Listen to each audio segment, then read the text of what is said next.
COVID-19 originated in animals sold in a so-called wet market in China. All steps for man, science for mankind.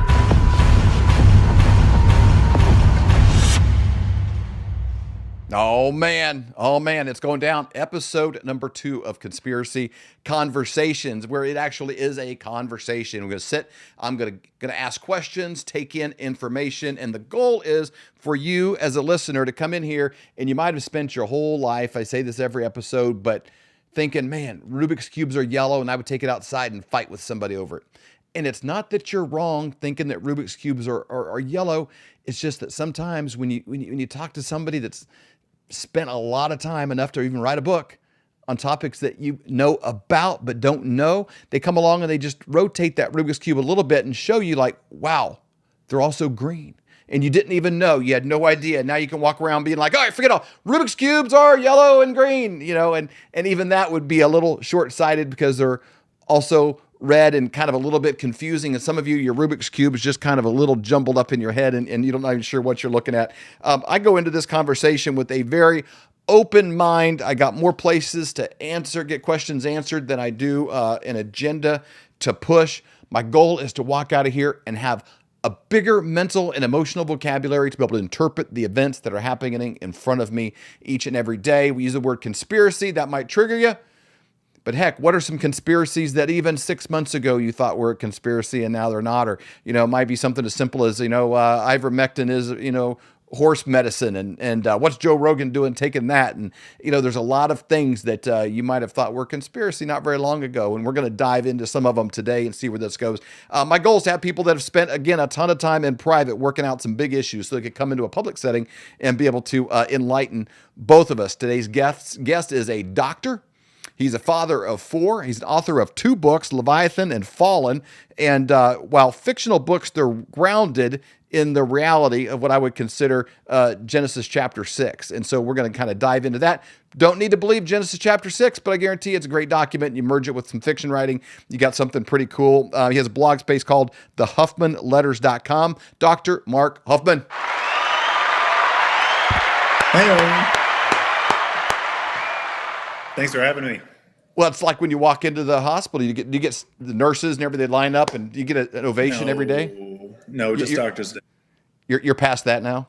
Yeah, they don't care. Old it's news. Hurtful. Old Yeah, news. A little bit. Before we dive into the books, tell us a little bit about your life and background. I see a piano. You kind of start gathering from people. Like what's their deal? What do they got going on? You got 4 kids. Oh, goodness. What's your deal? Oh, my deal. So I am an anesthesiologist from Texas. Kind of done the tour of Texas, born in Texas, raised in Texas. Gig Maggie's. Got married. It's a long story, but I end up winning. I think someone... That's good. There's a little child at the door. I end up winning, and we have 4 kids. So we're in the North Dallas burbs. I'm a practicing physician. But it turns out that I can't take naps. So... what I did when I was a surgical intern in the middle of the night one night, knowing that it was 2 o'clock and there's no point in trying to sleep, is I thought, hey, maybe I should write a novel. Okay. So I did that. Now, I placed out of English because I didn't like English. I did some concept art and stuff in medical school. So, I always had that creative little bone, but I started writing a novel, and then I wrote it post-call when I couldn't take naps and couldn't do anything else, and I turned out a novel, and it won an award, and I wrote the sequel, and it's a trilogy, and my publisher says I have to finish the 3rd one because, like you alluded to, it's about the pre-flood Genesis world, and you know how it ends, but I know how it ends. Everybody dies except Noah and his family, but I just have to actually write it and make it interesting. So that's where I am right now, 50,000 words in, but 2 books down. It's like when we went to 1998 or something like that. I remember going to Titanic, and there were people there that did not know the whole deal. I'm like, this ends poorly for most of them. Yeah. Right? Yeah. Any movie involving a boat, is not going to go well. So Probably now not. Leviathan, is that the first one That's the first one. in the series? I like the artwork. You read some of these things, and again, I'm kind of the product of a grown up in a Christian home, went to Christian school as a kid. Yep. And but they sort of would skip over the good stuff. You get here and you read this thing about, man, the sons of God, the daughters of women, and giants of renown, and they're like, next, let's get to the 10 Commandments. Here's the stuff you can't do. And let's focus on that for a minute. No smoking or whatever like that. It's not even on the list. It's like, well, it is. It should be, kind of a thing. And there was a lot of just kind of sticking to those things. I'm like, there's a lot of interesting stuff in here. And it's fascinating to me, even if you don't have a biblical background or a biblical agenda, you could make movies forever just out of the Old Testament. The stories that are there are so rich and so full of drama and blood and guts and everything else. Oh yeah. If you just did the story of David, that would be Game of Thrones. With everything, with the sex and the violence. I think it's a funny thing because I feel everything that you just said, big time. Maybe it's part of having these stories be taught as stories when you're 6. The story of Noah, the story of David, these are not children's stories. The story of Noah is about 1,600 years of Earth history where people are multiplying and filling the earth and subduing it, and then getting so bad that the only thing a just God could do is kill them all. Imagine the horror that was going, and then you add in half-angel giants, and not just dinosaurs, but every extinct megafauna species that ever lived there, which lots of things to talk about. But you have all the elements of kind of epic Tolkien-esque fiction, but staying completely true to a historical, grammatical, biblical hermeneutic, and that is to say, you just take the text. And like you said, I wanted to write these, so if you didn't believe that Genesis was truly the Word of God, you could read them like we read Norse or Greek mythology, right? It's still extraordinarily entertaining, but I read Norse mythology and it's fascinating, but I'm not like, well, these gods are real. Now, that being said, you do come at these books with that understanding that Genesis is true history. You're going to get a lot more out of them, but they're also just entertaining to read. Absolutely. Is what the Amazon reviewers say. Well, and it gets you an award too if you put it together just right. So, Leviathan is your first one. As you begin approaching this kind of text, what was the background that you had to pull from scripturally that served you well? What's background that you might have had in your mind scripturally that you had to unlearn a little bit? Because some of these pictures, it's funny, I have grandkids now and I'll see some of the stuff in the Sunday schools and it's like, there's Noah's Ark and there's some giraffes of Noah and they're kind of like this and they're all looking at you. I'm like, who are they looking at? Oh, yeah. Who's he waving to? Everybody's screaming or dying. It's like, it doesn't David, even make sense. Why are they smiling? Yeah. Noah, he's like, Noah hey, we're on the ark. And like, he spent centuries before text.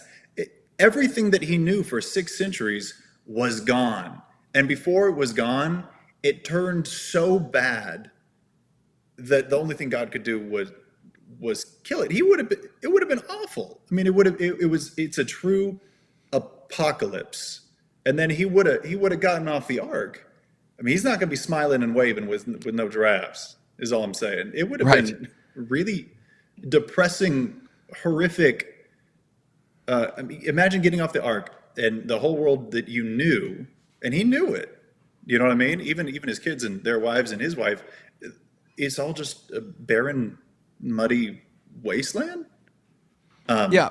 And it would have been hard for anybody. I'd assume, like, if you come across a town that got hit by a tornado and being like, I used to play high school against these guys when I was in high school, and they were a bunch of jerks. So, nobody's going to feel that way looking at that kind of damage, let alone everything that you know. Imagine if you just lived in a town, that got destroyed, and you'd left and went back and visit. Imagine, a state, it's hard to even imagine like anything. Like that. Most of us have never had the opportunity to experience something like that. Every person, not gradually over time, every person in a moment that he knew was gone. Mm-hmm. Yeah. Other than the 8 of them. Yep. It's hard to get mad at him for getting a little drunk after, honestly. Yeah. People have gotten drunk for a lot less. Yeah. I'm like, all right, I guess I get it a little bit. But it was an interesting process. I don't know that there's anything that I had to unlearn necessarily, because I'd been thinking about this sort of thing for a long time. But it was an interesting process reading through. You asked what I needed to pick up from the framework, which really was Genesis probably 3 all the way through Genesis 6, which is where the flood narrative starts. There's not a ton. There's some place names, there's 4 rivers, and then there's 2 genealogies, which, again, most people just skip on over. But there's some interesting things you can get out of there. I'll give an example. And really, when's the last time you read Genesis 5, reading through the genealogy of Adam to Noah? Was it a long time ago?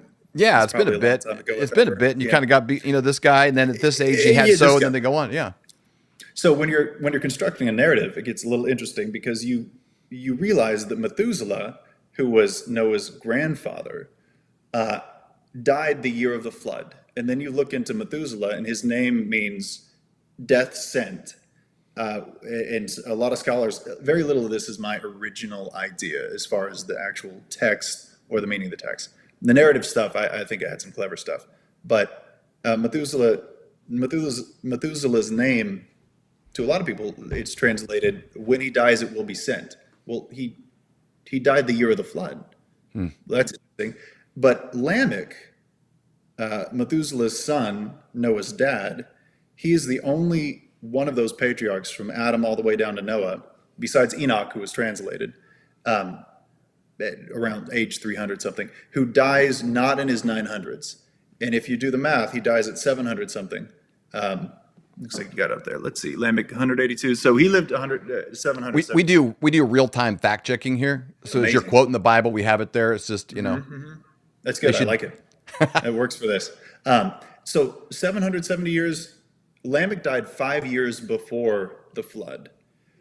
So one thing that you may have heard when you're defending things like Genesis as history, and I've definitely heard it, is, well, or even if you're just listening to criticisms of, well, I don't believe in God because God was mean. I went to Christian school too, and there's a girl that I went to Christian school with who ended up kind of apostatizing, and one of the things that I heard that she cited as one of the reasons is, well, God was really mean and cruel for killing all of these people, especially the babies. So I think about that. How do I put my understanding of God as loving and just and make sure there's no conflict with him flooding the entire earth? Well, one of the things I do is, if you have a population of God-honoring, God-fearing good guys, you say, in the context of a world that is becoming quickly so bad and irredeemably corrupt and evil and wicked on a scale that we can't understand, right? Yeah. How long would those good guys last? How long would, but we see that all the time. We see pogroms in Russia. We see genocide. We see religious genocide all the time. Yeah. Why wouldn't we think that happened extensively, a lot? And so God didn't kill any righteous people besides Noah, because Noah was the only one who wasn't already slaughtered. And the same thing with babies. I mean, we have 2 famous historical biblical accounts, Moses and then Herod, when Jesus was a baby, where they did kill all the kids. They did kill all the babies. And, as I'm writing this third one and trying to figure out how exactly it's going to go down, I think, well, is this a world where a child could survive? Is this a world, look at our society, look at abortion. Do you know what I mean? We go about our daily lives knowing that every single day, maybe fewer now, thanks Trump's Supreme Court, but millions of babies are slaughtered in America, and we think of ourselves as, kind of the good guys of the world. That's horrific. All that to say, I don't think that there were probably any kids there. Obviously, I can't prove it, but when you're turning the text into a narrative, it has to make sense. So these are the things that you kind of have to think about. Because it's interesting, you didn't invent some. This isn't Aragon or something where you invented some whole make-believe world. Right. Right. you did sort of handcuff yourself to famous text and narrative situation in order, but you had to bring it to life in a way that nobody had ever seen. So that's one fascinating thing I've had, mentally preparing, for this conversation, because one thing, if you watch a lot of Bible movies, so to speak, probably because of budget and cast and things like that, it's like, David and his merry men, there's like 5 guys walking around in a sandbox or something like that. And it's like, Yeah. Right. these were thriving civilizations even in David's time, or by the time he was going into the land of Canaan, it's like stuff that they're dealing with their giants and all this kind of stuff. So, That's you go back to Noah.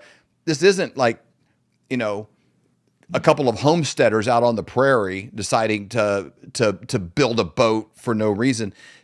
Some of these cities were monstrous. The populations were huge, and when you look at the I think so. if you to take it at literal face, if you live 700, 800, I mean, how many kids were you having? I mean, if I don't know what your childbearing productive years would be, but it wouldn't be like, say, age 20 to 40 or something like that. Yeah, and then you're done, and here's your next 900 years of just. Yeah, I mean, some of these, and what kind of knowledge base would you have? I'm a grandparent now, and it's like, I think like, okay, here's the things I've accumulated. I'm making better decisions now than I ever have in my entire life. I'm like, man, if you tack on extra 700 years of me figuring things out, it's going to be hard to pull a fast one on me. I've tapped my shoulder here. I'm not going to look over, it's like, I'm not going to fall for any of these tricks anymore. Yeah. You'll see different authors, and there are several other authors who kind of tackle this time period in different ways, and you see them do different things. I say this, and I realize it's a little hard to define this, but make it believable, meaning I've seen some authors do things like, well, they had flight, they had space travel, they had nuclear technology.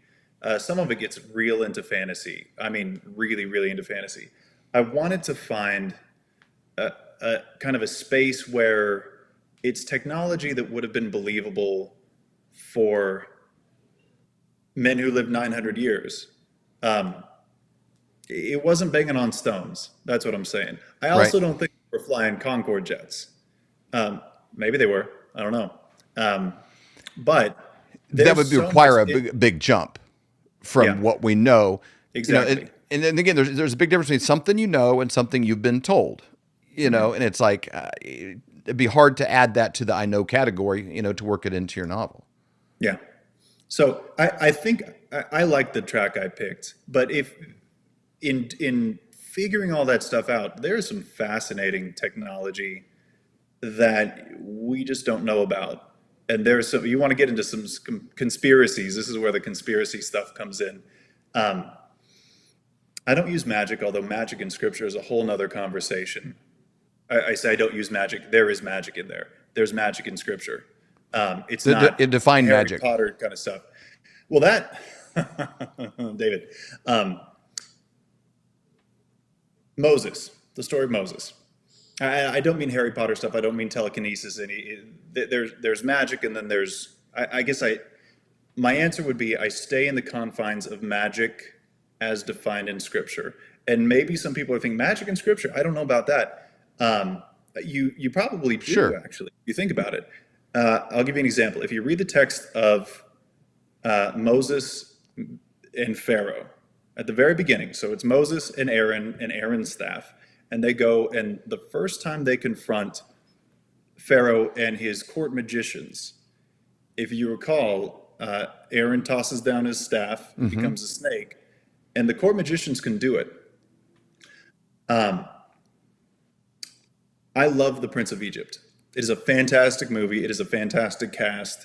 Great music. It's fantastic music. It's just a great movie.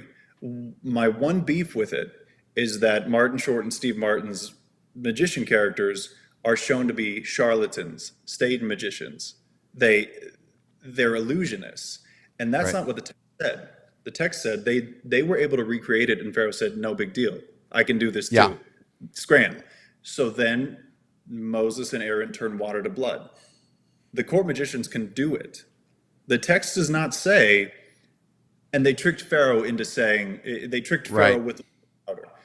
They could also bring frogs up, but when Moses and Aaron brought gnats out of the ground, that's when they they tapped out and they said, this is God. We can't do this anymore.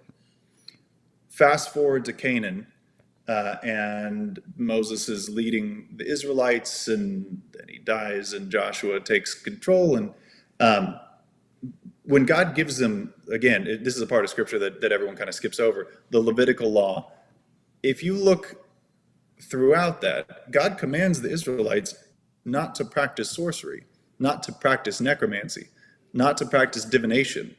It doesn't make sense for God to command somebody not to do something that is impossible to do. Right. And look, I'm a physician.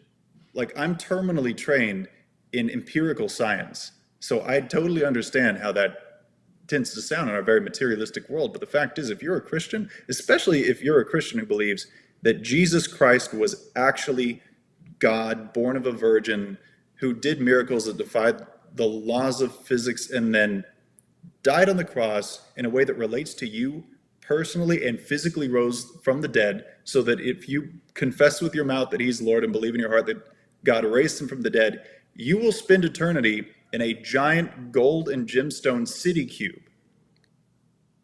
That's what you believe as a Christian. Yeah. Right? That's the core doctrine of Christianity. So, I mean, you got a problem with, like, actually magically turning water into blood? Really? Do you really? Yeah. So Definitely, magic. salvation is a further fetched concept than the things recorded in most of the Old Testament. Sure. Including, and that's a perfect segue, into half-angel giants, David. The Nephilim. So get our listeners' imagination going, you know, and I got to ask you this also. Did you base this primarily on just Genesis 1-6, 1-11, kind of through Tower of Babel, that kind of like world? Or did you pull in like Book of Enoch and some of these other things for like reference of what this could look like? Great question. And then if you could kind of start creating a picture of what this world looked like to people that are, you know, Sure. walking around in Chicago or, you know, rural Indiana and, you know, just doing their thing. They're walking their dog right now, listening to this on Apple Podcast. Yeah. It's a different world than what they're walking around in. It's a much different world. So I pulled in a couple of things. The Book of Enoch, in order of importance. Obviously, the biblical text was foundational. Nothing could conflict it. I had to use every part of it, right? There's not a lot there, though. It's really just a skeleton. It's 2 family trees, some place names, and some rivers. So now I had to pull in some other stuff. One of the keystone passages is Genesis 6:1-4, where it talks about the Nephilim. There are a couple of views as to what they are. One of them I did not use. I don't think it's scripturally supported as strongly as the other, but it's where the sons of God, but the text itself says the sons of God saw that the daughters of men were beautiful, and they went into them, and they bore children to them, and these were the Nephilim, heroes of old, men of renown. One view says that the sons of God were just the sons from Seth's line, the line that ended up in Noah, and they're the righteous people on earth, and that the daughters of men were Cain's line, and they were just bad humans. So it's just humans. First, I'm trying to write like a Tolkien-esque epic fantasy. That's boring. That's not nearly as exciting as Half Angel Giants. But that phrase, sons of God, is Bene Elohim. And it's used one other time in the Old Testament, in Job, where God himself is talking to Job, and he gets real sarcastic with Job, which is kind of hilarious to see. And he says, where were you when I created the world? Yeah. When all the sons of God, the Bene Elohim, shouted for joy. That is unequivocally describing angels. It's the same phrase. So, textually, that phrase should be translated as angels, if you're going to translate it the same way as Job. The big contention and argument against that is later on when Jesus is talking about marriage, and he says that basically in heaven there won't be any marriage, just like there's no marriage in heaven with angels. Oh, I don't know if you can find that one real quick, but I bet you can.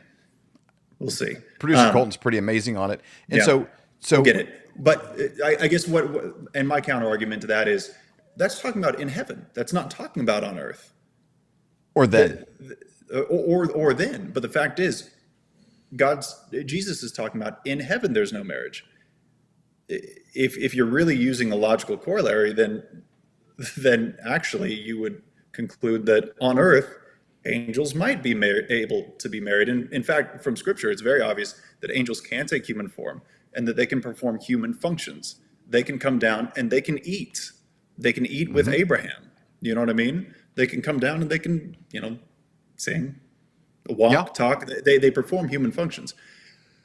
So that is the view that I think is most scripturally supported. It's also the view that I take in the book. And again, very little of this is unique to me. And you got some grace here because two things here. Now, maybe Colton, have you read that verse there? You got a little bit of grace because, hey, you're not a pastor trying to deliver some theological sermon. So you're like, hey, back off, dude. I'm a doctor here studying the scriptures, doing the best I can. Doctor.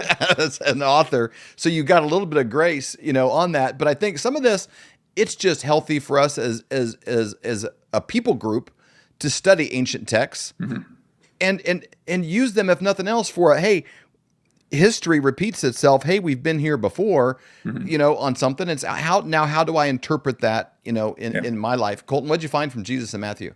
Matthew 22, this is section 23, where the Sadducees were coming to him, and they were like giving it this really complicated, if a man dies, he has children, but the widow's forced based on the law of Moses, and they're trying to get him into this thing of like, they got John Madden going here. And boom, you're married to this person, so that they're trying to pull this full triple Indy on him and try to confuse him. And he says, you're in complete error. You do not know the scriptures or the power. This is verse 29, or the power of God. Jesus says this. At the resurrection, people will neither marry nor be given in marriage. They will be like angels in heaven. But about the resurrection of the dead, have you not read what God has said to you? And then he continues on to answer the question. But that's the piece there. Be like angels in heaven. So there's an implied fool at the end. Yes. It's like not said, but implied fool. You silly monkeys. You silly monkeys. So let's back up even before that, because I got a question for you. And again, you're a doctor, so you're not on the hook here for your answer. So it kind of gives you a little bit of freedom. Yes. So Cain kills Abel, right? God marks Cain and sends him away, but Cain's scared. He's like, hey, I'm afraid where I'm going to go. People are going to kill me and know what I've done. Like, who was Cain scared of? Because the sort of the narrative, you read this, like you have the Garden of Eden, Eve made a bad choice, Adam should have stepped in, bad husband, whatever. So they're kicked out the garden. And then it's like, kind of feels in the flow like a week or two later. Now they're all kind of out walking around. They're trying to put up a tent and find out how to forage. And then, maybe they had the kids with them. Maybe they have the two kids now, but it's all fairly quick. But I'm like, in the narrative, it's fairly quick. There's a lot going on here. If he's scared of a people group for his life. Yep. So the book of Jubilees and the book of Enoch, I did not treat as canon. There's some of it that I kind of, obviously don't treat it as canon. I don't treat it as canon. Although the Ethiopian Christian Church does treat the book of Enoch as canon, which I found was interesting. The book of Jubilees and the book of Enoch are extra biblical books that talk a lot about that, including the names of Adam and Eve's full progeny. So, was there incest in that first generation? Yes, there was. The brothers married the sisters. They did. Does that matter? No. We're the second generation of Earth. They're not beholden to Levitical law or Judaic law or modern sensibilities. They didn't really have a lot of other options.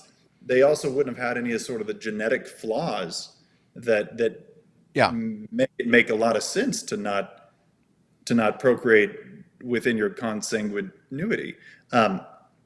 So where did those people come from? Would have been his kinfolk. It would have been real mad that Uncle Cain just killed Uncle Abel. What the heck, man? So this has been going on quite a while then. It doesn't feel that long. Exactly. And I think we lose track a little bit. I forget who it was. I read this one time, but it went through this idea of I forget with the birth rate of like 3 or 3.5 or something like that per generation, starting with 8 people, within 1,000 years, you could be up to 1 billion in population. It's like they had it all graphed out, and I'm like, that's pretty fascinating. Because again, when you look at most Bible stories, there's like towns with like 18 people in it, and they're not large cities, are not large numbers of people. And they naturally wanted to gather to large cities. God confused languages and spread them out. Like he wanted them going out and doing more. But we can create pretty large numbers of population pretty quickly. There's a real range, and people have really tried to take a look and say, here's the genealogies, here are the assumptions. And a lot of it's based on assumptions. Your conclusions, as far as that goes, are based on, a range of assumptions. But it could have been a whole lot of people. And, my contention would be that there towards the end, a lot of those people were dead for whatever reason, for warfare or famine or the same pressures that an evil world today results in genocide and widespread death. But I think you could have gotten a population that's way, way up there, especially if they're fulfilling the command to be fruitful and multiply, and they're able to do it for literal centuries. Are you having a hard time sleeping at night, thinking, what am I going to do about my finances? Times are really changing. They're changing fast. Let me give you a quick example of how. In 1920, if you had a $20 bill and 1 ounce of gold, you could go into any men's clothing store and buy an entire suit. You could buy the jacket, the shirt, the belt, shoes, the whole bit. Today, that $20 bill, what's it going to get you? Not much. Maybe the socks, maybe a handkerchief, but the 1 ounce of gold could still buy you the entire suit at any men's store in America. That's the difference. That's what inflation does to your dollar. It's a deflating dollar caused by inflation. Now today, that's happening faster than ever. You need somebody that you trust that can help get you out of a fake currency and into something that's going to keep you safe. And we know a guy that has 2 PhDs by the name of Dr. Kirk Elliott. We have known him for over 25 years, and he's someone we completely trust. You need somebody that you can get a hold of, somebody that's going to be there for you to get back out of it, and then maybe back into the stock market, maybe back into something else when things settle down. But right now is not that time. You need somebody that you trust and somebody you can call and make those worries go away. That's exactly right. So you can go to flyovergold.com, fill out your information for a free consultation, or you can call 720-605-3900. Do it today. You'll be glad you did.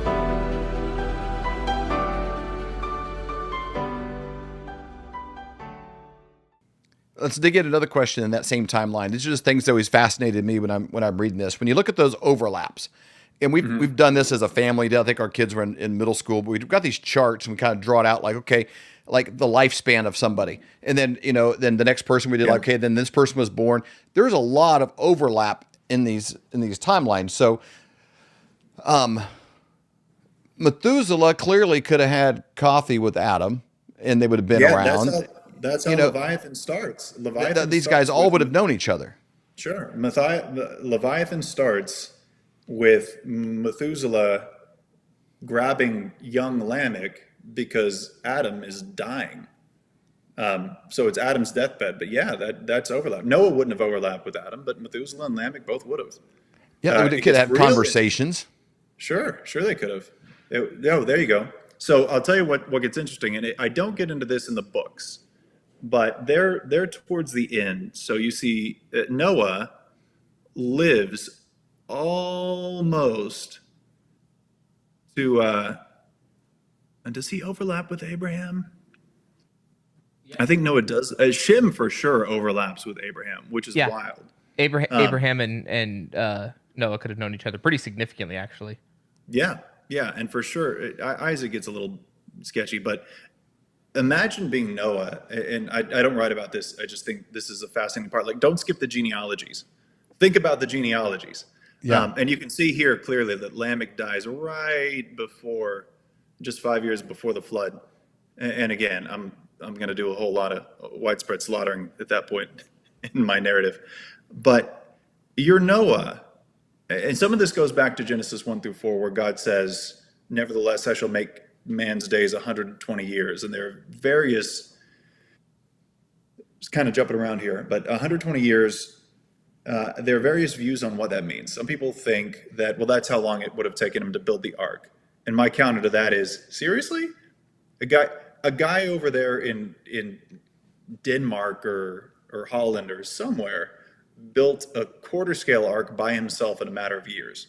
And you're telling me a very, very highly motivated Noah and 7 other people, because it's not like those women folk would just be hanging around Right. doing their nails. Like, everyone's very motivated to fulfill this command to build the ark so they don't die in a flood that is coming down the pipe. I don't think it's realistic to say that's 120 years. What I think is more realistic to say is that that's where whatever switch gets flipped to make the lifespan go from 900 something to, Colton, will you put that up there again? I like that. I like that chart. So 900, 900, 900, 900, and then Shem, it doesn't live anywhere close to 900. But the next 4 after Noah are still living a long, long lifespan. And then you see a huge drop off. So it's not just that Noah could have known Abraham. It's that he would have watched some of Abraham's like great grandparents die. Shem sure would have. Look how many people Shem would have seen. He outlived his son. He outlived his grandson. He didn't outlive Eber, but then he outlived everybody else. I mean, we got like Jacob and Joseph in them. I mean, that's not like far off. I can't follow exactly on that chart there, but no, it's not far off at all. You know, and there's a difference between we talk about learning from our histories and different things like that. Well, I think there's one reason why they want to tear down statues and rewrite history books. And if they can do something in our era, like, that we saw, you can see on the news one night and a couple of years later, it's like Trump's putting babies in cages at the border, because he hates people from that part of the world. It's like, like they can rewrite these things and say it with such conviction, regardless. Or Trump is racist. Yeah. What? And Are it's you like, serious? based on what? Well, because we said it, when we live in a world of video. My wife's grandmother turned 100 last summer and still just feisty and full of fight and has a garden and, all this kind of stuff. There's a difference between me knowing that there was a Great Depression and what it was like then in the Dust Bowl, here in the Midwest, and talking to her, and it kind of makes sense why she reuses her aluminum foil and washes out a Ziploc. And it's like somebody who's been through that, they just live differently. What it's like being on tough times. And it's like, to hear a story from her, then I compare my tough time to what would it be like if I was, alive then and everything's rationed. And so, but that firsthand experience of hearing her say what it's like to live through the Great Depression is a totally different thing than seeing a picture or hearing about it. Think of the things that were shared around the fire or at the dinner table or whatever by this cast of characters that all clearly would have overlapped in their lifespan. The kind of warnings and messages that they either would heed or not. Yeah. Yeah, it's pretty fascinating. Yeah, just from one little genealogy. Imagine Noah's, the cliched, well, in my day, I walked uphill both ways in the snow. No. Yeah. Well, the kind of conversation they'd have, shut up, you're only 300. Wait till you get to 400. I was the same way when I was a kid. I saw everything I knew get flooded and it's gone now. Stop your whining. Yeah, clearly. So let's dive in then. And that I wanted to ask the Cain question because I figured you've given that some serious thought, and that's not again, that kind of gets lost in the flannel graph world, that I sort of sprouted up in. Try the best we can. Again, listeners sitting there walking around to downtown Chicago or in rural Indiana or here in Missouri, bring to life the best you can what life looked like during that conversation on Adam's deathbed. What's going on in the world, and what would be this, if we had a time machine and went back now to at least the world you've imagined based on the text, what would be the biggest things that would jump out to us? Well, I think when we get out of the DeLorean with you. There are a couple of main civilizations. One is Eden, and that is where the Garden of Eden was not Eden. There was a particular place in the land of Eden. And so that's why I kind of said Noah's family for the whole time. And I think that probably would have been very pastoral. He would have known how to do viticulture. He would have known how to, he planted a vineyard after the flood. That's like the first thing he did, and he made a bunch of wine. So I picture that as kind of a rural winemaking region of Italy or France. But meanwhile, you had Cain. Cain got booted. He went and established the city of Enoch, which a little bit confusingly is the name of his son too. There's also an Enoch who gets famously translated in Shim's line. But the thing about that is, nothing. If you read what God says to Cain, nothing grows. I mean, he says, nothing's gonna grow for you. So I see that as being more of an urban trade center where you have to trade, you're forced to trade. So that becomes the center of technology, of things like forging and building. And then when I bring down the Bene Elohim, which is a conversation I hope we get into, but angels, not demons, not angels that were obedient to God, but just basically angels who were like, chicks are hot, let's go have babies with them. And then they did, who ended up becoming the Nephilim. So this is, I picture it more of kind of imagine a megalithic Greek acropolis. Okay. Those are the two settings. But as far as other civilizations, again, I don't think it was high tech. I don't think it was steampunk. I don't think it was sci-fi. I don't think there would have been any need to do any of that stuff. Obviously, I can't say for sure. That's not the track I took, but this would have been, these weren't dumb people. These were very likely people with an intellect exponentially more malleable and capable than ours. And they would just keep learning, and they'd learn from each other, and they'd pass stuff on to their great grandkids. Do you know what I mean? Yeah. So I think you could have some really, really, really interesting, not technology necessarily, but civilization. So just kind of the coolest, most compelling Tolkien-esque fantasy world you can think of. I think maybe that wouldn't be quite far off. Okay.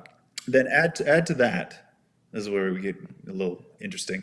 Add to that animals, every single kind that would have ever existed, including dinosaurs, and they also have no fear of man. That is something very specific that God tells Noah around the time of the flood, is that now animals are going to have the fear of man, which obviously necessitates it. Before, they didn't have the fear of man.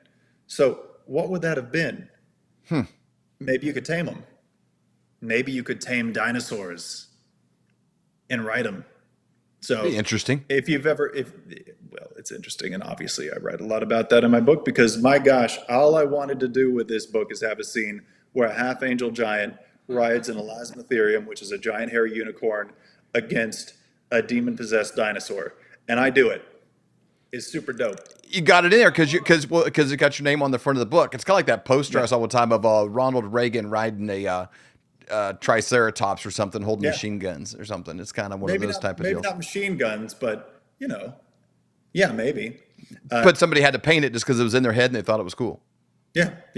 And the cool thing about this is, I mean, maybe, I don't know if that sounded how outlandish that sounded, but if you take everything known from natural history and the scriptural text, that's actually a scenario that fits in with it.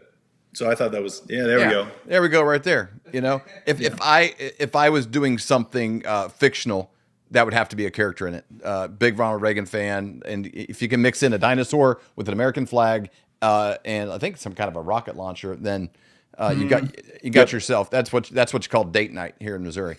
That looks awesome. So, So in that moment, let's kind of bring that up a little bit. So how far past, in your estimation, and you're kind of a weird cat to talk to, because you got the science doctor part over here, and then this other component that they tend to try to grind out of you throughout your education, that you've kind of been able to hold on to both these ropes at once or something. I don't know how that happened, but I don't know. How old would you say the earth was at this moment, and how far from God creating Adam would you say that we're looking at here in this flood, pre-flood world? So I am very much what is called a biblical creationist or a young earth creationist. And that is not out of ignorance. That is very much out of the opposite. And if you watched my little bit with Nino, we got into that, a lot of rabbit holes, and there are a lot of rabbit holes you can go down. So that's the answer to your question. I would put the earth, understanding the text of Genesis 1 unequivocally states 7 normal work days for multiple reasons. And then the genealogies of Noah, I would put the age of the earth around, starting point around 4000 BC. Kepler would also do that. He did that. Newton would also do that. He did that. They both calculated slightly differently. I think it was like 4004 and 3992.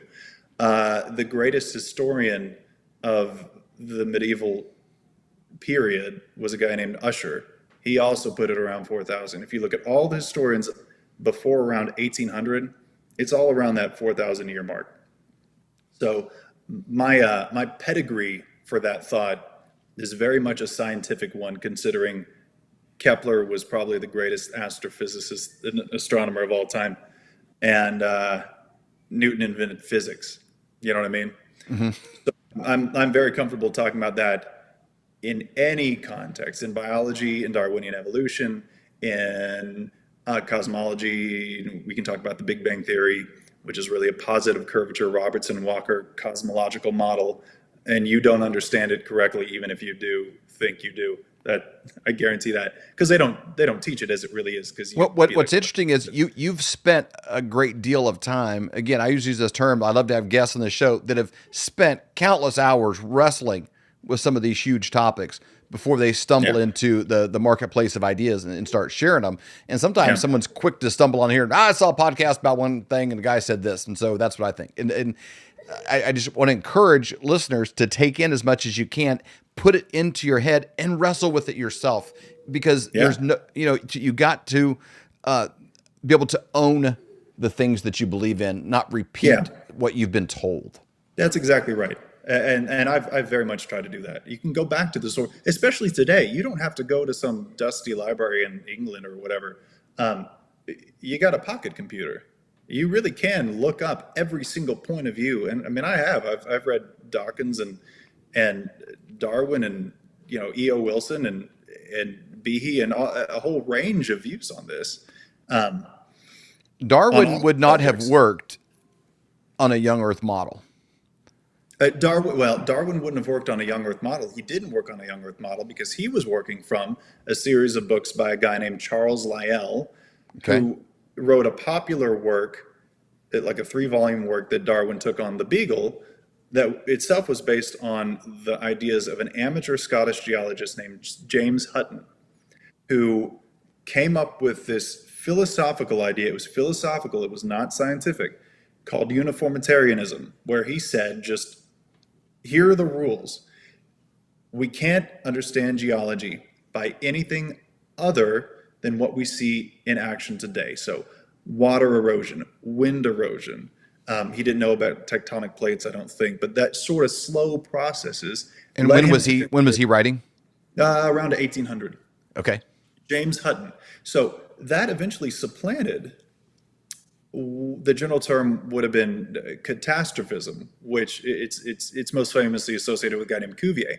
But catastrophism was the Earth's geology is explained by massive single event catastrophes. And obviously everyone who believed that the Bible was history, which at that point was, more than today, said, well, duh, it's in Genesis.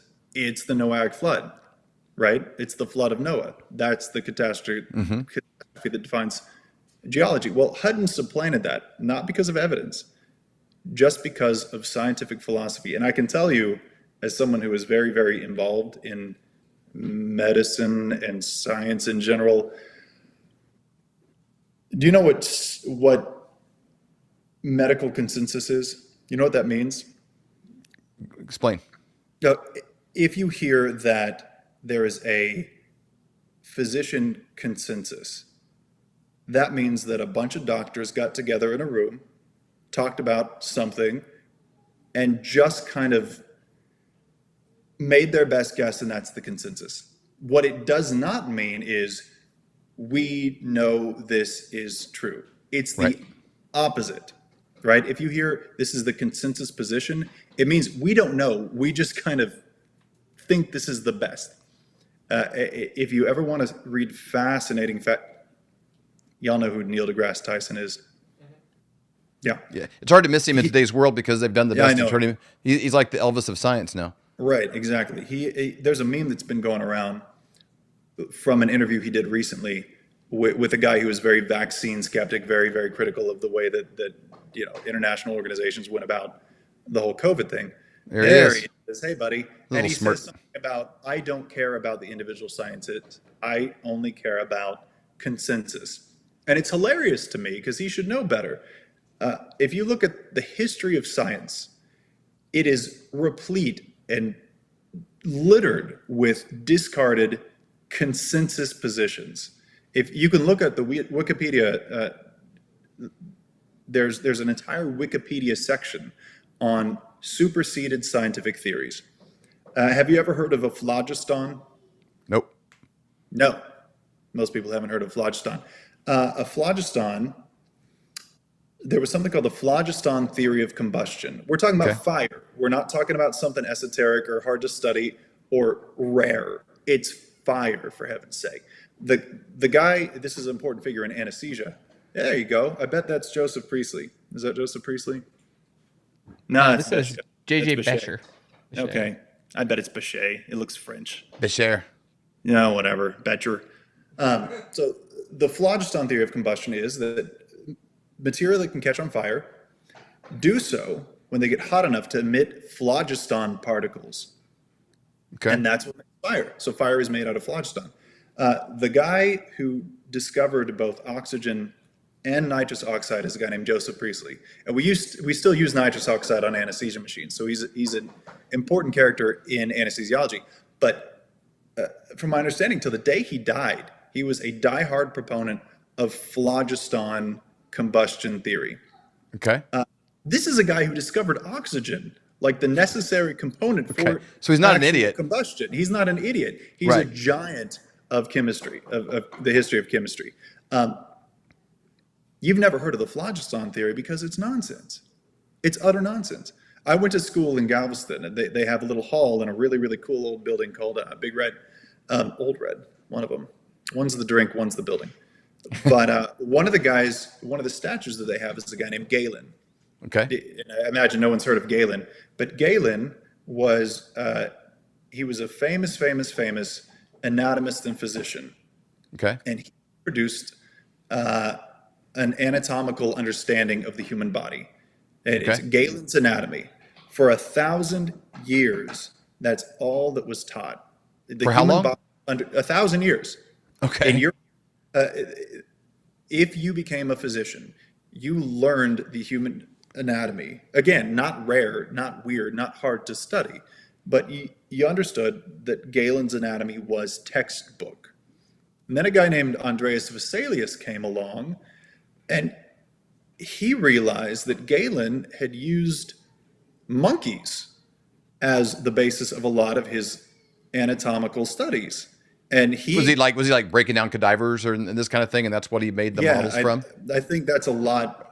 I think Vesalius did, because there have been rules about cadavers and all that stuff. But whatever it was, Vesalius came and said, wait. A lot of Galen's anatomy is bonkers wrong because he used monkeys. And what do you think the reaction was from the entire medical community of Europe that had understood Galen to be right for 1,000 years? It wasn't, well, gosh, Vesalius, you make a great point. Let's take another look. Would they hang him or something? There's this guy. You kidding me? Galen's anatomy's wrong? Well, guess what? Spoiler alert. Galen's anatomy was based on monkeys. Wah, wah, wah. So when you tell me that scientific consensus is some sort of dispositive, this is right sort of thing, It tells me you don't understand the history of science. That's not to say that consensus is wrong.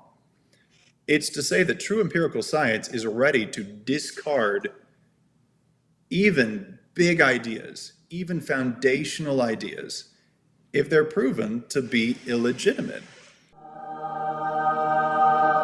Hey, Flyover family, we have a brand new sponsor for the Flyover Conservative Show, Heaven's Harvest. So exciting. We've been really excited about this partnership because for about 2 years now, our level of awareness has increased on things that can go wrong in the world. Not just the big major stuff, but ice storms in Texas and things that, you know, you don't plan on. And I guess a level of personal responsibility of like, hey, we have people that we care for that depend on us. And so we've been tiptoeing into it, but it's overwhelming. It's like, what do I do next? And so we've made little steps in that process, but we've been asking everyone we know, everyone we respect in this space, hey, who's a good supplier of things? Who has food that you would actually eat if you had to, that without eating styrofoam that you'd be gagging down if you lost a bet? You know, like real actual food that if you put it away for storage, that when it came time to do it would be palatable, as well as heirloom seeds. You know, a lot of the seeds nowadays, you plant them, they're not, you can't reproduce with them. You know, they've been genetically modified and really messed up. So we've been asking people we really respect. Somebody we get a lot of advice from personally, we've made a lot of small moves in our life from, is Seth Holhouse with Man in America. And we kind of went off of his lead as well as some others. And so we are super excited about this partnership because they're willing to give a massive discount to the Flyover family. That's exactly right. When you go to heavensharvest.com and you use promo code FLYOVER, you get 10% off. What a great deal. We are so thankful and excited about this partnership. Consensus is not always right. So now it's probably more complicated now, though, where you have consensus created by scientists that are all maybe funded by the same pharmaceutical company. Sure. You know, that kind of clouds up the water even more because probably 9 out of 10 researchers come to the conclusion the funding probably wants. It's hard to speak that. You hate to say that really is the driver, but it matters. When it turns, bench science, which I've done a little of, is very boring and it's very routine and it doesn't get headlines. It just doesn't. Empirical science has very little to do with the big, splashy, Scientific American cover articles. It just doesn't. It's too boring. Mm-hmm. It's more fun to say big things, but a lot of times the big things are way overblown. And again, we won't talk about the CDC or the last 3 years or what I feel that's done to the credibility of the medical and scientific community. It was terrible. We'll never recover within my lifetime. So I guess I did say that. You can't lose sight of the fact that these people are humans and that they have different desires and they have different pressures and levers that can be placed upon them. And that a lot of times they can fall into a little bit of narcissism. And I think you've seen that big time with Tony Fauci, who really, really, really likes himself some Tony Fauci. Mm-hmm. I think that a little with Francis Collins too. Mm-hmm. There's a little bit, you for sure see that with Neil deGrasse Tyson. There's a cult of personality that scientists really don't deserve, because when it comes down to it, empirical science, which by the way was developed by a young earth creationist named Francis Bacon, is it observable? Is it repeatable? Is it measurable? That's empirical experimental science. Here's what's not empirical science. The age of the earth, no matter what position you have to make axiomatic assumptions that aren't based on evidence at all. Evolution, or the origin of life, you can't do an experiment on it. It was a single time event. You can study it to an extent. And I could talk on and on and on and on. I would love it. Hopefully, you'll tie in like carbon dating and stuff here, because people are sitting there watching it, and it's like, well, hey, they've done dating on this stuff, very scientific. Yeah. They can tell you exactly how old things are. They have a system for this. Perfect example. Carbon dating is one kind of radioisometric dating. That's what it's called. There are other ways to do it. There's like lead, rubidium, strontium. They're different daughter-parent isotopes that you can use to date things. Okay. If somebody ever tells you that carbon dating proves that the Earth is billions of years old, or proves that fossils are millions of years old, you automatically know that they don't actually know exactly what they're talking about. And the reason is carbon dating uses carbon-14 and carbon-12 as the parent-daughter isotope. And carbon-14's half-life is a little under 6,000 years. So Okay. 6,000 years, it's like 5,700.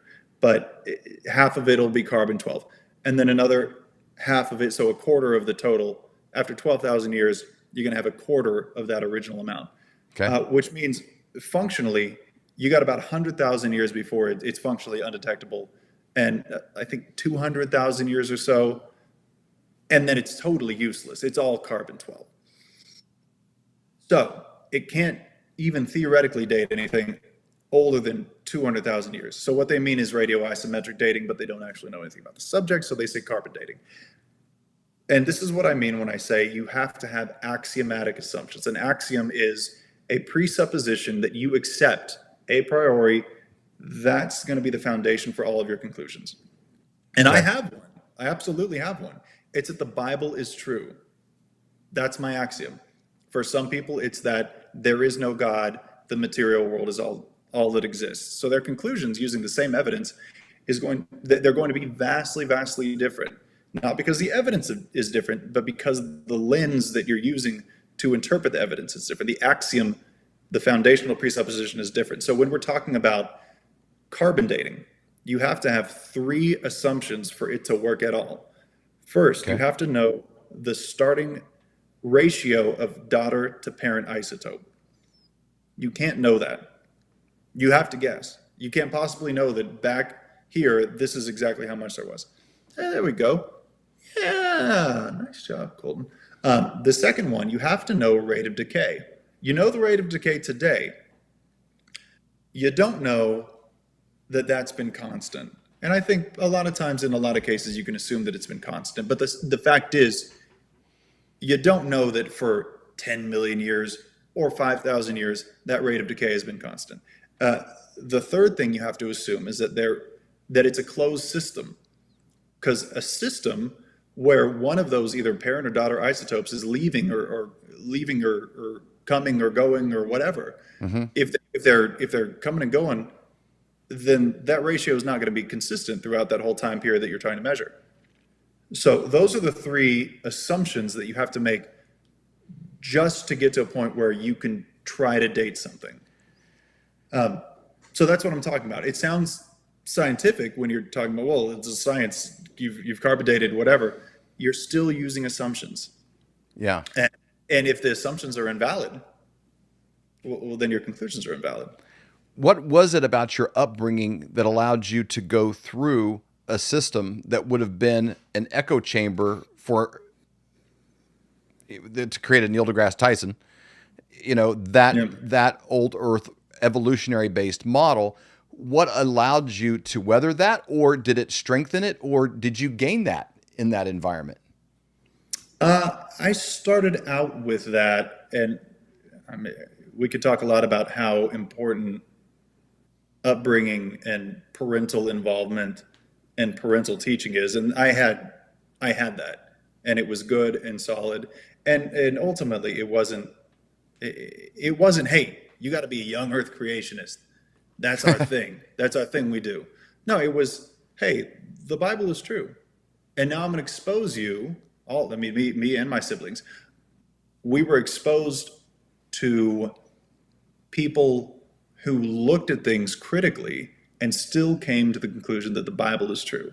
Whether that's C.S. Lewis and Mere Christianity, whether it's all the scientific stuff, the Answers in Genesis or Institute for Creation Research, where a bunch of PhDs believe all of the things in Scripture as are written without compromising, and are also publishing papers in geology or astronomy. It kind of gave us the freedom to not be afraid of the avalanche of arguments that we were going to get in high school, but mostly college. Yeah. We were inoculated, I guess. We were prepared for it. I mean, I was prepared for it, certainly. And it didn't faze me. But the other thing that I did was I didn't stay in an echo chamber. I read some of these other views, like Richard Dawkins, for example. I read Dawkins in medical school, and I was mentally prepared for an intellectual challenge. And you know what I found? It was terrible. I was so disappointed. It was just nonsense. Have you ever read Rudyard Kipling's Just So Tales? No. Classic. But Rudyard Kipling was a fantastic author, and he wrote books that were just kind of fantastical, silly. Here's how the elephant got its trunk. And it's a story about a crocodile pulling the elephant. Hey, there you go. And it's the story. Perfect. Yeah, just those stories. So that's how the elephant got its trunk, is that there was a crocodile and it pulled and pulled and pulled, and now the trunk is long. That's what I was reminded of when reading Richard Dawkins. He's just making stuff up. It's just not, there's no science to it. There's no empirical science to it. But you can, I guess my point in all of this is, you can read scripture and you can just look at the text and you can believe it. Especially if you're going to bother believing the doctrine of Jesus Christ, which is by far the most, from a scientific, materialistic, atheistic standpoint, the most absurd thing in all of Scripture. Is completely ridiculous. Empirically, I can prove that you can't change water into wine, ever. I can prove that a dead body cannot physically rise from the dead. Where I can't empirically prove the origin of the earth, or the origin of the universe, or the origin of the space-time material world that we live in. Mm-hmm. You know what I mean? That's inaccessible. That's a good point. To science. Whether a human being can rise from the dead is not inaccessible to science. I can empirically prove 1,000 times out of 1,000 that is scientifically impossible. So why are you hanging on so tight? So the New Testament definitely requires a lot more faith and an encounter with the Holy Spirit left behind. Like there's this conviction that, like, if you know, and there's an acceptance and a belief, that Peter first got and others. But like you said, this time frame that you've chose to build your world in here of the fictional books, it is an easier scientific grab than the other when you're talking about that world, because we can kind of extrapolate what previous civilizations have built and left behind, and structures and all kinds of things. So sure, I think so, and I think that sounds weird to a lot of Christians, because the fact is, David, the stuff in Genesis, it's not salvific. You don't have to believe something particular about it to be saved and go to heaven. Where obviously the doctrine of Jesus Christ, you do. And so I think it's right that the doctrine of Christ is the central, most important dogma of the Christian. And I'm not saying that the stuff in Genesis is secondary, but it's not salvific. It's not going to save you whatever you believe about it. That being said, everything about Jesus, it's very, very hard to defend, like we're talking about, every element that you have to believe to be saved of Jesus Christ's divinity and resurrection. If you abandon Genesis and the Old Testament to a materialistic, atheistic world and say, okay, we'll give you that stuff, but would you like to hear about how Jesus Christ rose from the dead so that you could be saved and live forever in heaven? I mean, you're really kind of kneecap your witness there. If you give them this, it's very, very hard to defend the Gospels. And I think that's a great point. I think functionally you see that. I think that's why in England and in Europe, you see these beautiful, beautiful cathedrals that are, mosques or casinos or whatever. Why you have a fading post-Christian Europe. because they did. In the 1800s, they did abandon Genesis. They abandoned it hard. And then the next generation said, we'll still go to church, but it'll be cultural. And then the next generation said, why am I obeying all of these rules if it's all nonsense? I want to do what I want to do. Right. Forget about it. Why am I wasting my Sunday?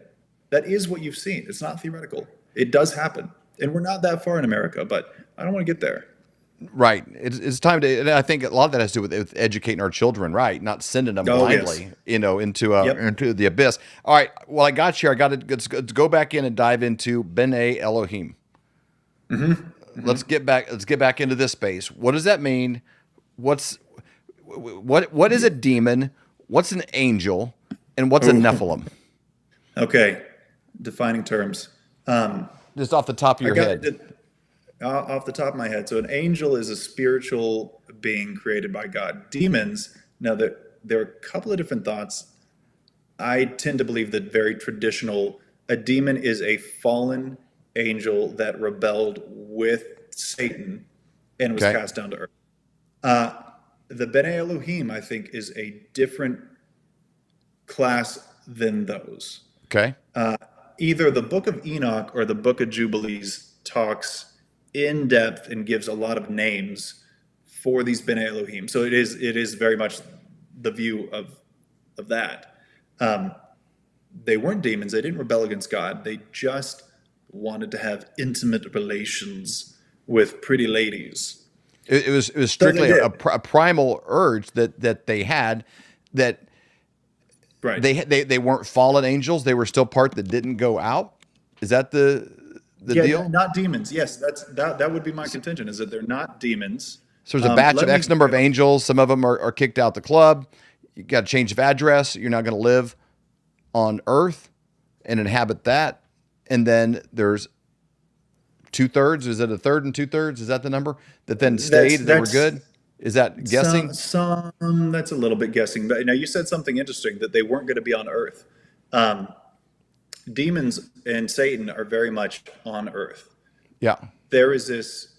So sidetrack. I had a fun little project this summer writing a 5-part documentary series for a pretty famous movie star who you would have heard of, that didn't end up as of yet going. That's a whole story. But investing became a problem, and so we pushed pause on it. But I did write this 5-part documentary series and populate it with some really, really interesting people who are going to come on and talk about all this stuff, about the kind of the entirety of the supernatural world of Scripture. And one of the episodes was angels and demons.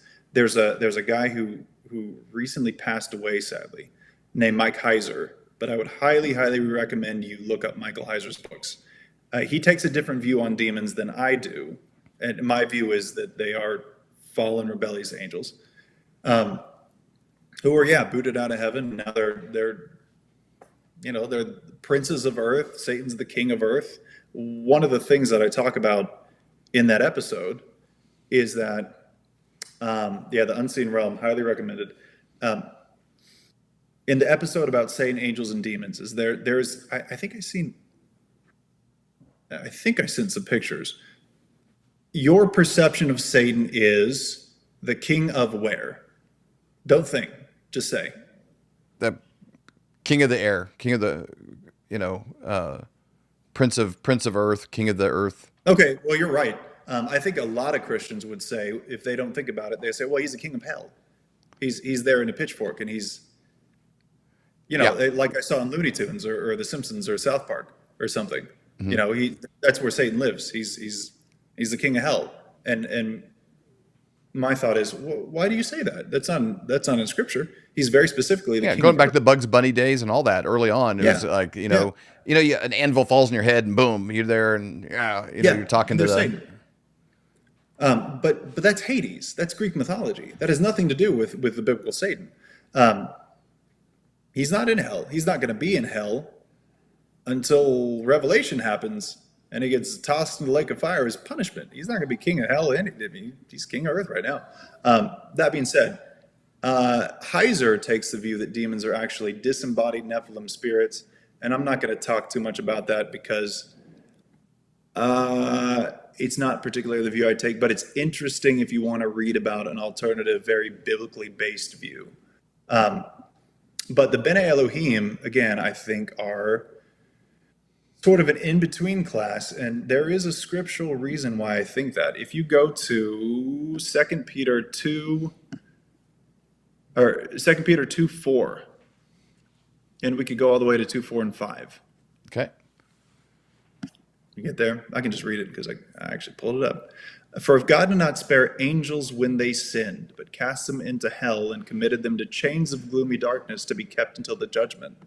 If he did not spare the ancient world, but preserved Noah, a herald of righteousness, with 7 others, when he brought a flood upon the world of the ungodly. And then he talks about Sodom and Gomorrah. So think about that. If God did not spare angels when they sinned, but chained them in hell, is that demons? Are those demons? And I think biblically your answer has to be no. Demons are active. Demons are the prince of Persia and the prince of Babylon. Demons are inhabiting the Gerasene demoniac. Demons are not chained anywhere at any point in the Old or New Testament. So that can't be demons. It's got to be somebody else, right? But committed them to chains of gloomy darkness to be kept until the judgment. There is some class of jailed angels. Well, so who are they? Well, the next verse immediately goes into, if he did not spare the ancient world, but preserved Noah. The next verse is Noah. So who are those angels? My contention is that those Bene Elohim, they came down, they had their giant babies who probably had a big part in messing up the entire world, so God had to flood it. And they are punished. They are chained in, I think there's a translation called Gehenna. So it's a separate group. That's my answer for Elohim. So during this time, so Noah is alive in this time. Mm-hmm. There's a lot of conversation that Noah was chosen not for just there being righteous, like he didn't do any bad things. Mm-hmm. That he actually was not genetically mutated in any kind of a way, that he was a bloodline that could trace from Adam to Jesus, because that's kind of what they end up tracing this bloodline for is the authenticity of Jesus being who he claimed to be, and that record is kept. So what do you think percentage-wise the world looked like then between Noah and the rest of creation at that point being contaminated with this Nephilim inbreeding? Some people really, really get into the genetic contamination. I don't as much in my stories. If you want to really dive into that, there's a very, very good author who kind of tackles this material from a different perspective named Brian Godawa. So you can look up, if you want a totally different flavor of antediluvian novels, Brian Godawa's your guy. But he really is kind of the genetic... the dirtying of the gene pool with Nephilim blood. I don't take that tack as much. I don't think that it would have been. I don't think that they were the silver bullet for God having to judge the earth. I think humans can do awful, awful things on their own. I think that they were a component of it for sure. I think Genesis makes that very clear. But I think the human capacity for wickedness is plenty to not chalk it up entirely to angel-human hybrids. You know what I mean? Yeah. But what percent? I don't know, and I could be totally wrong. That might be exactly why they didn't. A verse like this. Let me just read this. The Nephilim were on the earth in those days, and also afterward, when the sons of God went to the daughters of men and had children by them. They were the heroes of old, men of renown. Well, it also plays like that was interesting. That okay, just that verse, man. You could break this down for a long time, but it means to the listener that these were these great heroes of old, these men of renown. Like, it also means a lot of time also had gone by, a little bit. Like this wasn't, 6 months after the Garden of Eden or, something like that, that had generations go by, 100 years, 500 years. We think America's an old country, but we're like nothing, We're baby country. Yeah, when you look at these timelines here, so I guess they wouldn't have been these great men of renown if their abilities were commonplace and everybody was a Nephilim hybrid of some sort, unless that got diluted, unless like your direct, it's like,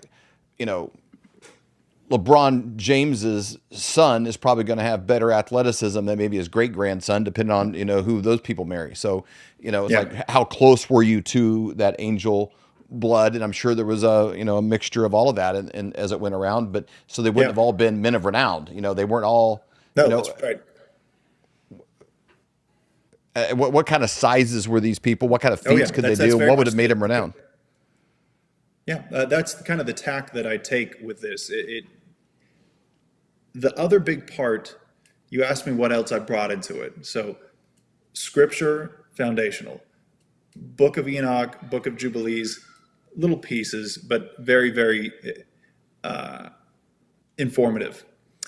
The other part that I thought would be really interesting is I mentioned Norse mythology.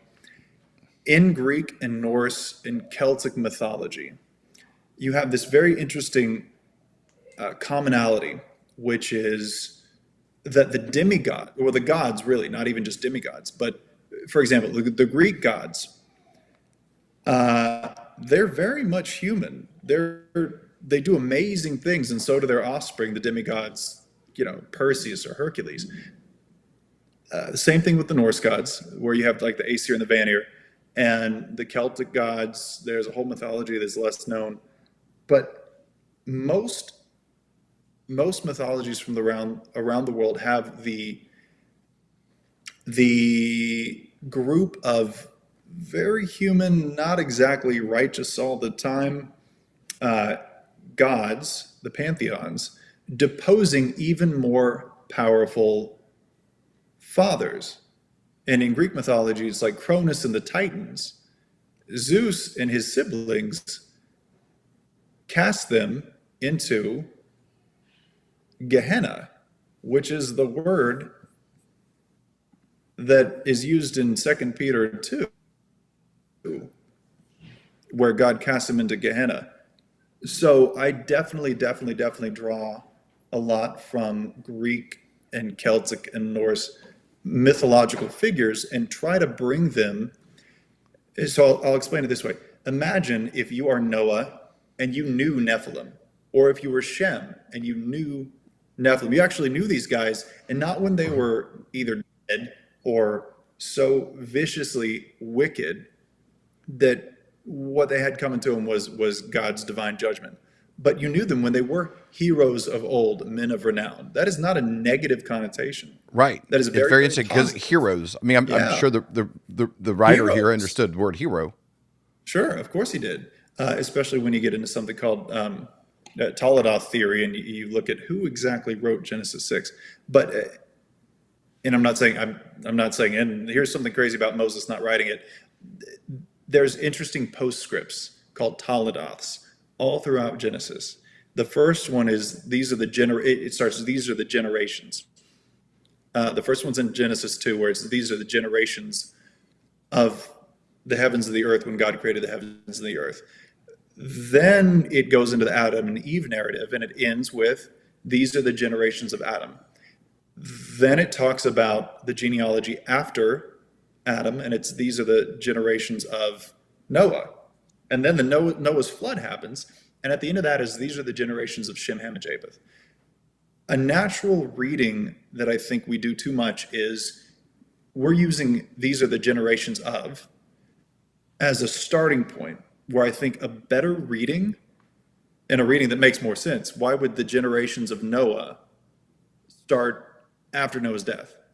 Right? Do you know what I mean? Mm-hmm. Why would the generations of Adam start with, and Adam died? That's a good question. Doesn't actually make sense. Right. But it does make sense if you look at it as a sign-off. Like, here's the creation account that ends in, these are the generations of the heavens and the earth. Here's a story of Adam and Eve. These are the generations of Adam. Here is the genealogy from Adam to Noah and his sons. These are the generations of Noah. they would have been written by the people who actually knew about the events that not followed, but preceded. So anyway, next time you just happen to be reading through the first 11 chapters of Genesis, keep that whole Toledoth thing in mind. I don't remember where I was going with the Toledoths. It's pretty interesting. I was going somewhere though. Don't want to miss it. I don't want to miss it. Damn it. You know, freaking doctors. There's just you've put too much stuff in there. Sometimes it got to go through the junk drawer and find it all. I know. The So- Toledoths were. You were talking about mythologies, though. You're talking about Greek mythology and Norse mythology. Good job, producer Colton. Thank you, Colton. So Greek mythology, Norse mythology. My contention would be that Shem, Ham, Japheth, and Noah would have known heroes of old, men of renown, and not only would they have known them, they would have characterized them as heroes of old, men of renown. So in my books, in Leviathan and in Fallen, I treat my Nephilim characters, not all of them, and obviously they, a lot of them do turn super bad, but I got good guys in there. I have heroes in there. They have to, if scripture calls them heroes of old, men of renown, and I'm writing about that, I have to present them as that, and not just a bunch of monsters. Although I also think that, they could be monsters. But imagine your Shem, Ham, Japheth, and Noah, who knew these guys. They all died one way or another. And then you have the bottleneck of the flood, and you get off the ark, and then the world starts reproducing again. You're going to tell your kids these stories, right? You're going to tell them about the heroes of old, men of renown that you knew, that were probably your friends, that, sounded like they were kind of legendary figures who did big legendary things. And I don't think it's too far of a jump to say that some of those stories got disseminated and maybe became Greek mythology and maybe became Norse mythology. And when you had the Bene Elohim, whatever happened to them to where they're cast into chains in judgment, and then the Nephilim were on the earth, heroes of old, men of renown, it's not too hard to imagine how that could eventually morph into the stories of Zeus and Poseidon and Hades and their fathers, the Titans. You know what I mean? Yeah. Well, people tell these stories and they start to come to life, and they tend to pop up. There's a flood narrative in every culture. Mm-hmm. These stories went with them as they moved throughout the world. Sure. And they've been fudged and exaggerated and changed, but I thought it was a compelling enough thought that I did kind of take some mythological figures and try to project them back to maybe what they may have been. Also, it made it really easy to write the characters, because I'm just like, I'm gonna have a Hercules character, so then I didn't have to spend all the time making it up. Yeah. Picture hit. All right. As we wrap up here, last kind of question I would have for you is in this space, it says they lived afterwards. And there's a lot of stories. There's David and Goliath. There's but Benaiah killed an Egyptian. Was he 7 or 8 foot tall? Knowing about Benaiah. Yeah, we killed a lion in a pit on a snowy day. Oh yeah, big guy. He was a gangster. He was super gangster. He was super hardcore. You know what he did for David? You know what he ended up being? He's like an assassin, right? That was Solomon. He was Solomon's assassin, and he went around and all of Solomon's enemies. But for David, he was the head of David's bodyguards, which interestingly were Philistines, from the time when David was going around sacking Philistine cities for, and not telling the Philistine king about it. But Benaiah was the head of David's personal bodyguard, which was Philistines. Benaiah is great. I love Benaiah. But numbers. There's a lot of giant activities, back in these times. And so this didn't 100% end with the flood. Well, you haven't got to there in your book yet, but how is this, and how would that have continued theoretically? So I'm so excited about the ReAwaken America event. That's Freedom Train. The Freedom Train.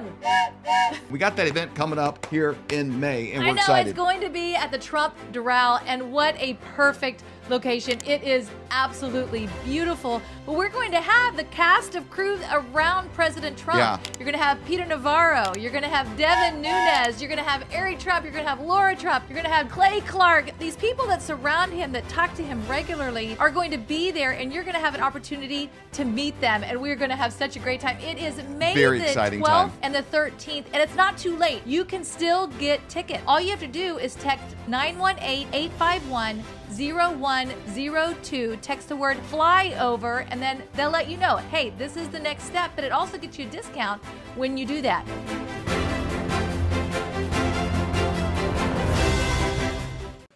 What we have to toss out is some of them survived.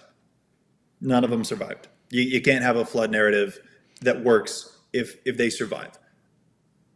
When in human history has seeing the consequence of sin in someone else's life prevented other people from doing that sin, knowing full well what was going to happen? So far, never. Never. Bingo, never. So where did the Rephaim and the Anakim and the Emim and the Zamzummim in Numbers 13 and all throughout David's campaigns with the giants, and Joshua and Caleb and the spies, they see Canaan is full of giants. I visited a church one time, and that was the only time I visited because the passage was over that. And the pastor's final message takeaway was, and our message from this passage is, don't exaggerate your problems. And I was like, exaggerate your problems? They weren't exaggerating their problems. Those are full of giants. It's very specific. It talks about their literal sizes. It gives them names. It gives them a people group. Joshua and Caleb just weren't scared. Everyone else was like, hey, we're not going to be these giants. They didn't even do a sales pitch of like, they're not that big of giants. They're actually very small giants. There was no pitch. Their only pitch was how big God was. Exactly. They didn't minimize the giants at all. No, exactly. That drove me crazy. I didn't stand up and say something, though, so good for me. My contention would be that other B'nai Elohim, saw that the daughters of men after the flood were still beautiful. And they did the same stupid thing that their colleagues did that got them cast into Gehenna.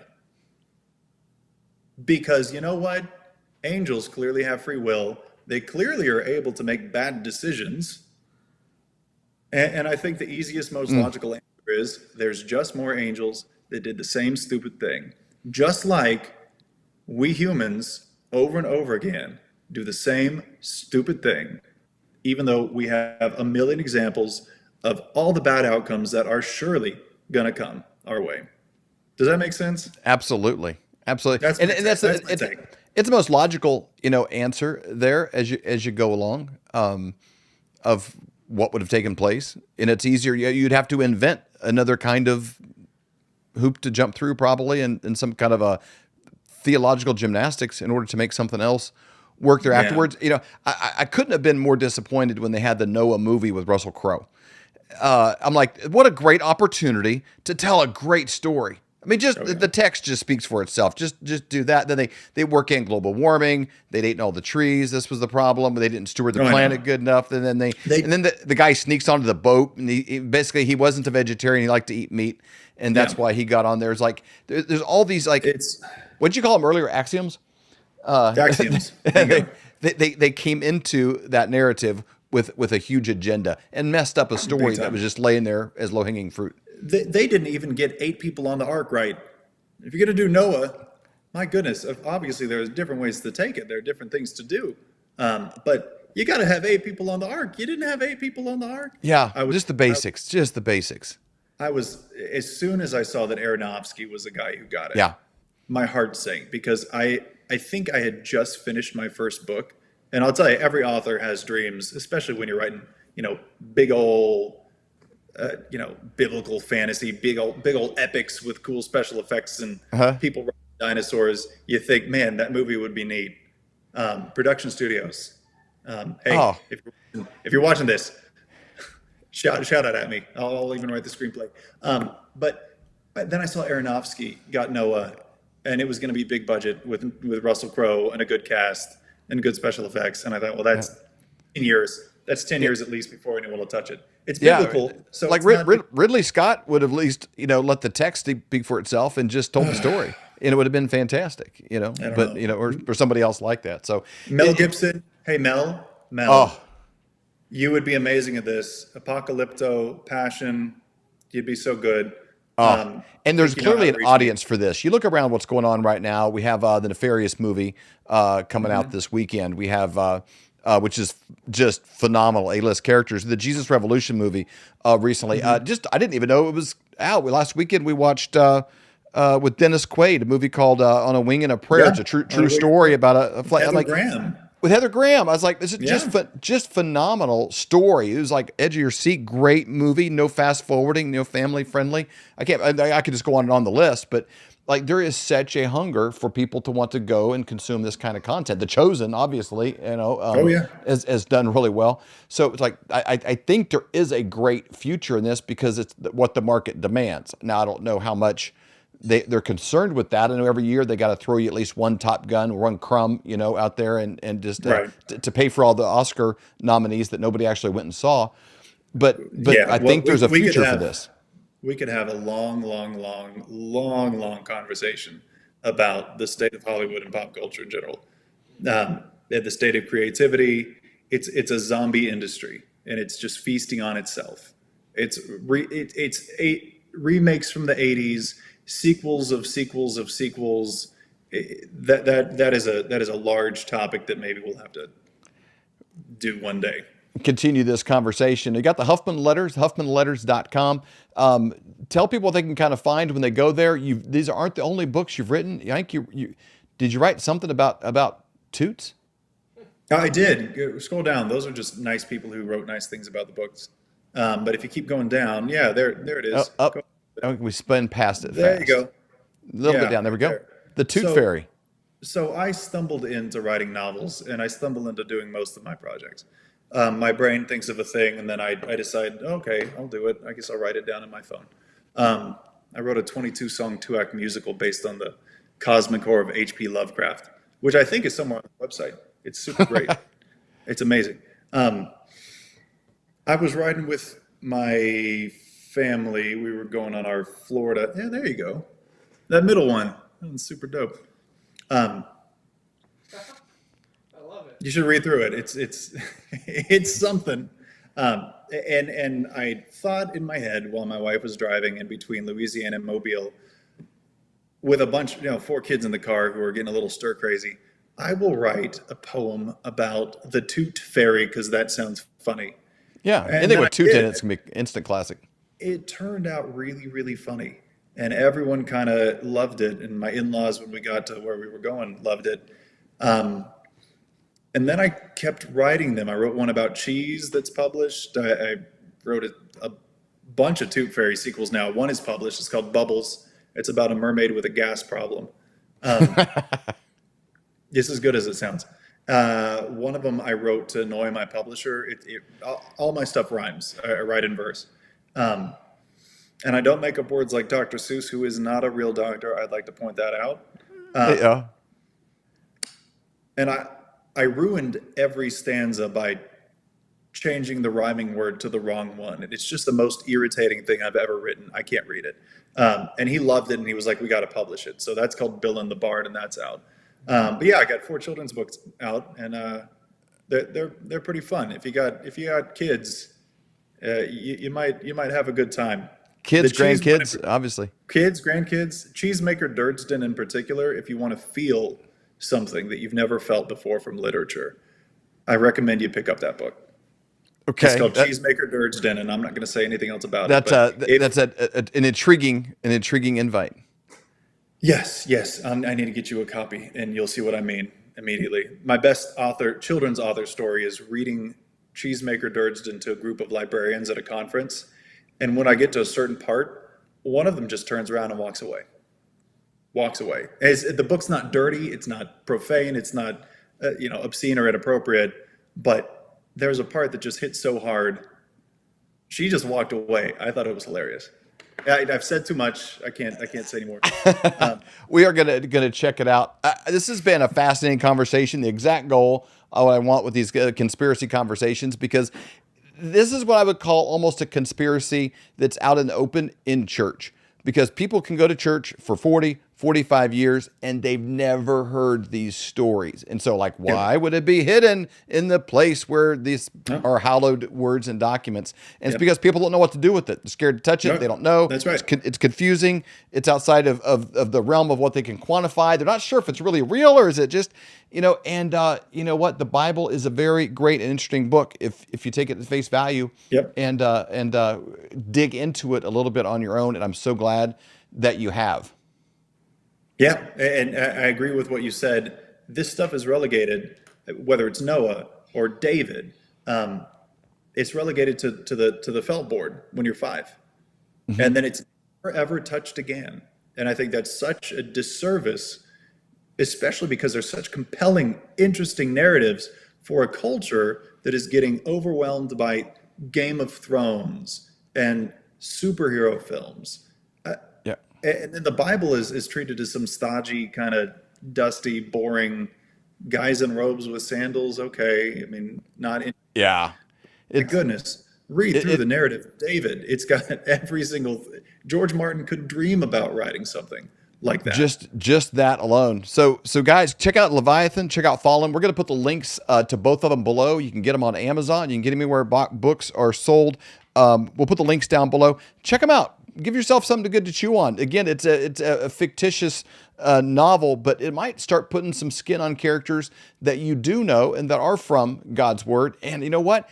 You're going to be chewing on something and trying to find something interesting to do with your time. You might as well be doing it in a space like this where you know you're probably going to be stimulated in the right direction, get your brain thinking about some good stuff. Dr. Mark Huffman, thank you for joining me on the Flyover Conservative Podcast, special edition of Conspiracy Conversations. And I'd like to have about 10 more of them with you because you are a deep well. Let's do it. I'm all for it. Thanks so much for having me, David. We hold these truths to be self-evident. All men and women created by you know the thing. We will shut you down. We will cite you. And if we need to, we will arrest you and we will take you to jail. Period. I wasn't thinking of the Bill of Rights when we did this. But no amendment to the Constitution is absolute. God actually spoke to me. He spoke about sacredness. He said to me, Kim, what I place in many, many people is sacred. And if anybody touches what is sacred to me, then it is the end for them. So what I've done in the United States of America is sacred. And there are people on every side that are trying to destroy what I deem sacred. And it's not going to happen. This is the definition of criminal conspiracy, racketeering, and collusion. This is not a theory. This is evidence.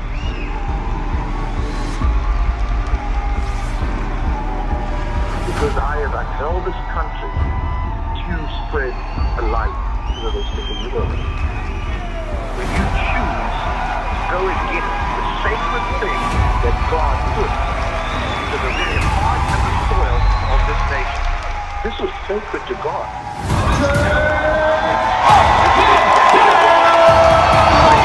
This ReAwaken tour is literally what it means. It has reawakened the American heart.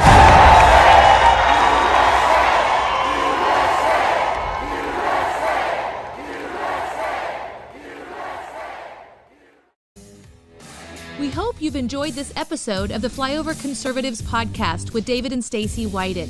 Please subscribe, hit the notification bell, and leave us a comment below. Lastly, if you enjoyed today's podcast, share with those who came to mind. Be blessed and make it a great day.